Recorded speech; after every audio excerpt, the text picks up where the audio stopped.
This episode of Finding Demo Surf Fishing is being brought to you by DS Custom Tackle. DS Custom Tackle has you guys covered for just about anything you need on the other end of your rod here. Any of that fishing line, maybe some rigs, floats, hooks, swivels, lots of great things for the ancillary piece. Lots of good things also on there for different types of jigs, fishing material, things of that nature. It'll cover you no matter where you're at in the country. Even the world, really. It'll get you set up. So go over to dscustomtackle.com, get your order in today.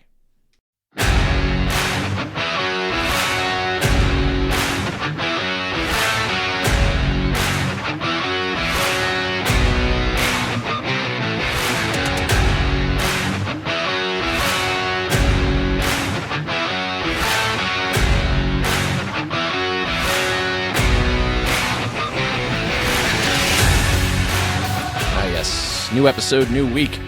This one's going to be a little bit different. I'm actually recording this on the 12th of April, and this is dropping this Friday for the 14th. I'm going to be fishing in the tournament here, the Spring Pompano tournament hosted by Perdido Blane. Lots of fun stuff going to be going on, and I wanted to use this episode in time to basically give you my plan.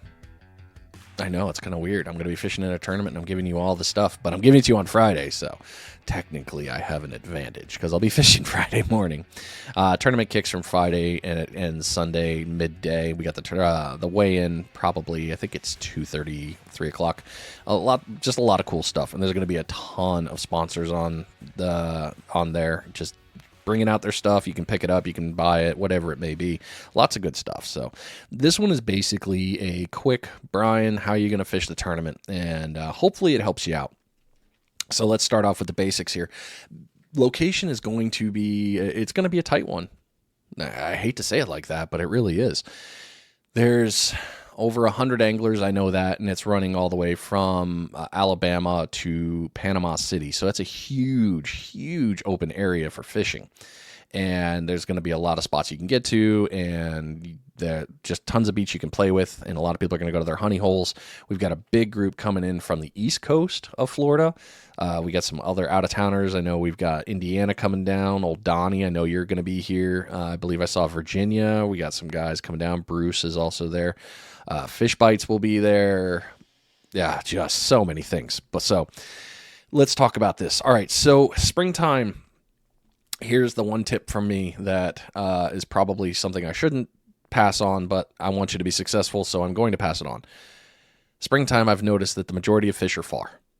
They're not close. I will keep a line close, obviously, because I don't want to neglect a zone. But the majority of the time, and from the past that I've fished up here for these tournaments, almost all the fish have been far. So be ready to get some distance casting done. If you're going to throw some bait and you have a tendency to throw it off, one of the tips that I will give you on casting is get the rod moving first with your right hand. Give it a little pendulum or something like that. You need to get that motion. 0 to 60 real quick can cause things with a lot of jolted force. So give it a little bit of motion forward before you get that big pull to launch it out, and the bait should stay on. Another important one I would say I highly recommend is from Justin Reed Fishing. You guys know I'm always out there with him. But a shock leader. Huge, huge advantage right there. I tie on 30-pound Andy Ghost. You can pick it up at your local tackle shop. And it's mono. It's strong. It's held up for me. I've got plenty of it on there. I can normally put on probably 8 to 10 feet. That way I know I have plenty to cut down from there. I'll still be throwing out maybe some floats, and definitely going to be throwing beads. I'm going to keep it kind of small, but I'm going to alternate it between all 4 rods that I'll be using. I'll have them out there with probably something small, mortician rigs, more than likely. You'll see me with that. Maybe definitely a couple of green Get-'ems. I like those. They've done good things for me. So, yeah, it's going to be kind of game time, I guess, is the best one. Is I'm going to go out there and scout it. I'm going to throw out this stuff, get it in the water, and see what happens. One thing I will make sure that I am doing on this tournament is I'm not growing roots. This is not the time to sit still. You know, we're out there. We're all competing against each other. We're all in for the money. It's a very large pool. I believe it's $1,500 cash to the winner, plus an RC boat, the fishing surfer. So that's going to be real cool. to get your hands on there. I know there's some rods available. There's just a huge prize pool to win this thing. So I'm not going to grow roots. I'm going to move. Whether I move every 20 to 30 minutes will determine basically what's going on out there. I'm going to have to play it by ear. We've got a lot of weather that's supposed to be hitting here in the next 48 hours, and it won't affect us too much. The surf's supposed to get better, but I'm also paying attention to that because I need to know which direction the wind's going to be and the waves are going to be. If we're going to have 5-footers, I need to be prepared with some Sputniks. I got to have my Sinker Guy Sputniks out there. Getting in there, I'll probably end up moving up to 5 ounces if I have to. Hopefully I don't, but if the current is up, then there's no real choice. You just got to get it out there and throw it. But paying a lot of attention to the weather, and that's something that it's going to help me out with my determinations. I will be fishing along the National Seashore. I can happily tell you that. I don't know where yet. I'm still trying to figure that out, and I'll know more probably Friday morning once I'm out there fishing where I'm going to really play. I've got 3 options, and I recommend the same for you all. Have a couple of options. There's a lot of people here, so be ready for that. Marine Park here in Navarre used to be one of the greatest places to start fishing because it's a very large break in between fishing areas due to the military base right there, and you can't really fish. But the military base also just closed down a zone that is federal property. It's government property, and it's understandable why they're not letting anybody down there now. So it's cut the beach down significantly. So if you're going to fish Marine Park, you're going to need to be out there very early to make sure that you have a spot, and be patient because it's going to be stacked with anglers. So be ready for that. Food. Yeah, bring food. bring water, bring food, bring all the good stuff. You got to have a full assortment. If you're going to be out there all day, you really got to make sure that you got it all set up and you're ready to rock and roll. I don't want you to be out there hating your life. It's supposed to be fun, but make sure you got proper nutrition, hydration, sunscreen, everything that you could possibly need to be ready to go for the day, because it's probably going to be a marathon. So make sure you're on that. Back to the other stuff now. Bait. You will catch me using Fishbites as my primary on the synthetics. More than likely, I'll probably use what you guys always see me using whenever I'm reporting catches. I'll have my electric chicken crab, but I will also throw out some shrimp, some some sand flea. I will throw the buffet out because I need to see what's going to hit. So make sure you bring a myriad of bait. I will have sand fleas. I will have shrimp, fresh dead that I'll be picking up from Half Hitch. I will also have crab that I picked up from the store. Blue crab is my favorite when it comes to those crab knuckles. So I'll have some crabbies out there. That's going to be thrown out. I don't know if I'm going to use ghost shrimp. I've heard, I don't have a lot of luck with ghost shrimp in the regards of catching pompano. I still fling it off. Even if I use magic string, I have a tendency to lose it. So I might bring it out, but it's not a bad bait to have your hands on. So grab that myriad. Make sure you have it available for the weekend. To make it last for the next couple of days, one trick that I've heard, if you're going to keep live shrimp or ghost shrimp or anything like that, wrap it up in newspaper. It'll stay alive from what everyone told. Just keep it cold and keep it in newspaper, and it should still hang out for a little bit. You probably get 24, 48 hours out of it. Sand fleas. To keep them alive, don't submerge them in water. Give them some sand. Give them somewhere to pee out their waste so that way it doesn't end up all over them. I got a bucket from Walmart not too long ago that had basically there's a tray in it that goes in the bucket. You can put the sand in the top. It's got holes in the bottom so the sand can filter down, and if they pee, it gets out of there and goes into the bottom, so it's not polluting where they're at. Normally I can get about 48 hours out of that, and then I'm pretty much done. I can't do anything else, so then I got to brine them and keep them on for standby. Plenty of things to pick up for that, so pay attention to what you're going to do and how you're going to throw. Zones, like I said, everything's going far, but I'm still going to play the zones. I'm going to be looking for rips. I'm going to be looking for cuts. I'm going to be looking for holes. I'm going after them all. I'm also going to bring my 7-foot dagger, the travel rod, because I'm going to put two things. Actually, I'm going to bring both my 7-footers. The reason is this. One's going to have a pompano jig on it so I can throw it out and do some pomp jigging. The other one will have a metal lure of some kind. I don't know which one, but chances are good I'm probably going to be using the beach bum lure. That one has been really good to me and hung in there. I will also have a couple of ES lures in my box, just chilling, waiting to go. And finally, my GI jigs, because that thing is always fun. So Those ones are going to be targeting the other species that are not going to be caught for the tournament. Those are more for me, just for the freezer.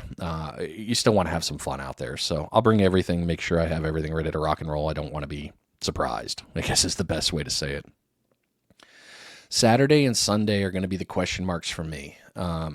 I am not a fan of going into one spot and then fishing it again the following day. I do like to move spots and make other options. That's just me personal. Now, if the fish, I guess the reason I say that is last year, fished a spot, it was beautiful. We nailed the fish. We got plenty of big ones and everything was good. Went back the next day to try it again to, hopefully catch lightning in a bottle twice.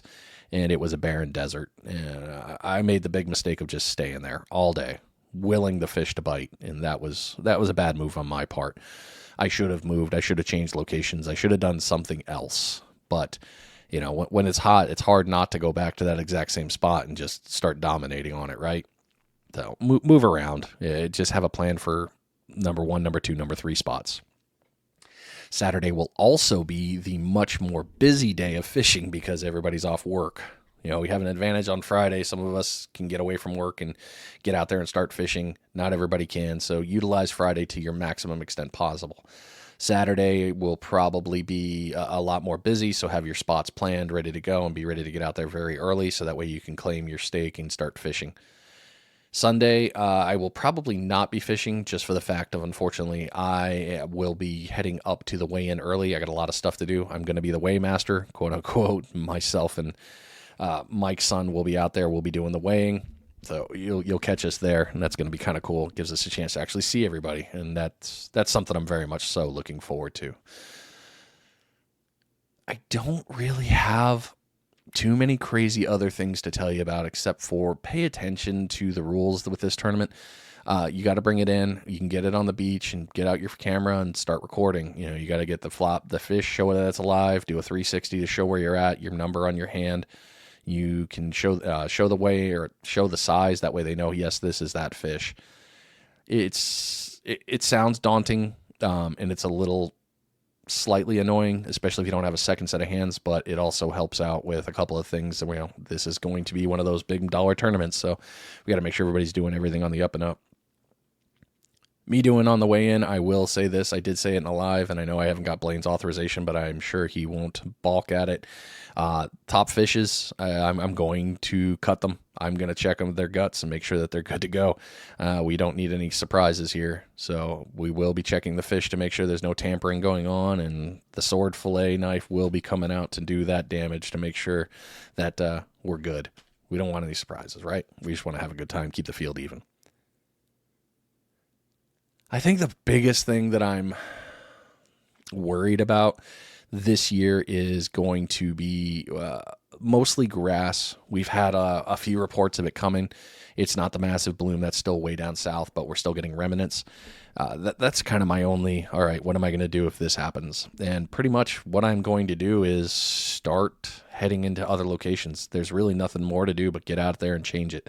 It's going to suck. Sure, you're losing time, but it's probably better to lose that time than to be fighting a pompano when you got a giant sargassum bloom on there, and next thing you know, you lose the fish because, they just couldn't handle it, or chafage. So if there's grass, just be ready to play around it or move. Don't dwell on it. Don't let it get you down. Just get out there and do something different. Move it out. Change it up. Finally, I think the hardest part of this whole tournament really is going to be catching the fish. I know it sounds horrible, and I'm pretty good at scouting, but man, anytime it's a tournament and it's this much range, I always have to worry about where the fish are. It's just stuck in my head, like, where are they at? Where are they catching? Who caught what? And the text groups will be blowing up. Oh, I caught fish. Well, what is it? You'll see it at weigh-in. All right, so it's a decent one. It doesn't matter if you catch a 12-inch pompano. Take it to the weigh-in, because your 12-incher might actually be a placement. You never know in these things. Don't skimp on these weigh-ins. Don't give up if you think your fish isn't big enough. I have gone to every weigh-in that I've been a tournament of, part of the tournament, whether I've caught or not. I brought in a small one when I did Roy's, and hey, I still placed in the top 10. It wasn't a monster, but I still placed. Had I said, oh, I didn't catch a big enough one, I'm not going to fish, I'm not going to show up, I wouldn't have won that. So I got my buy-in back. That was a win. Take that when you can, right? So that's pretty much the big stuff. Hit the tackle shop. Hopefully you're hearing this at midnight on Friday. So hopefully on Friday morning, if you don't have your stuff, go hit your local tackle shop. We've got a lot of great ones here in the area. You've got Half Hitch right there in Navarre, Emerald Coast Bait and Tackle, Fort Walton, Half Hitch, Destin. You can, over in Pensacola, you've got Outcast up the road, Gulf Breeze Bait and Tackle. Everybody's got some stuff that you might need. So don't forget, make sure you got that stuff all ready to go. And have other stuff on standby, because you never know when you're going to need to change out a leader. You never know when you're going to need to change out your rig. You never know if you're going to have to change bait because it wasn't that. And all you have they were hitting is this bait. So just be prepared. That is going to be one of the biggest things that's going to make or break so many different options. Lots of fun stuff to be had. So have it all and be ready to go. Other than that, I wish I had more fun stuff for you. I really do, but I don't. This is going to be a short episode since it's got to air this Friday, and my original plan for my episode was kind of messed up, and this seemed like a really good idea to give you some of that. So if you got questions, by all means, fire them over to me. Send them an email. I'm always around, findingdemosurffishing@gmail.com. You can get all my other links through my social. You're welcome to send me a PM through Facebook, Instagram, TikTok. I'm on all of them, so I will do my best to respond, but come tournament time, there will be a long delay because I will hopefully be dancing with my rods like I was the last time we did this tournament. Thanks for being here. Thanks for making this show what it is. I appreciate you. I'm always glad you're here. Sorry this is a short one. Stay tuned next week. We got a lot of really good stuff coming and many, many, many more fun guests with a lot of great info. I will see you next week. I'm out of here.